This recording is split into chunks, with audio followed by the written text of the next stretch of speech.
வெண்புள்ளிகள் பற்றிய இந்த விழிப்புணர்வு இன்றைக்கு தமிழ்நாடு முழுவதிலும் பரவலாக ஏற்பட்டிருக்கிறது. தமிழ்நாட்டில் தொடங்கிய இந்த விழிப்புணர்வு என்பது இன்றைக்கு இந்தியா முழுமைக்கும் பெரிய அளவில் பரவிக்கொண்டிருக்கிறது. இந்தியா முழுமைக்கும் என்று சொல்வதை காட்டிலும் உலகம் முழுவதிலும் கூட இந்த வெண்புள்ளிகள் சம்பந்தமான விழிப்புணர்வு என்பது இப்போது அவசியமான ஒன்றாக இருக்கிறது.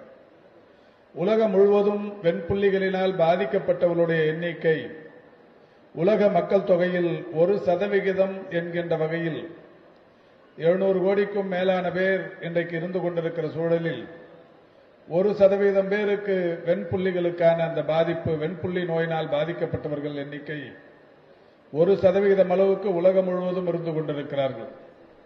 ஆனால் இந்தியாவை பொறுத்தவரை, தமிழ்நாட்டை பொறுத்தவரை உலகம் முழுவதும் 1% என்றாலும் இந்தியாவை பொறுத்தவரை இது 4% அளவுக்கு வெண்புள்ளி நோயினால் பாதிக்கப்பட்டவர்கள் இருக்கிறார்கள். அப்படியானால் தமிழகத்தை பொறுத்தவரை ஏறத்தாழ ஒரு 37 லட்சம் பேர் வெண்புள்ளிகள் நோயினால் பாதிக்கப்பட்டவர்கள் இருக்கிறார்கள் என்பது ஒரு அதிர்ச்சியான தகவல்.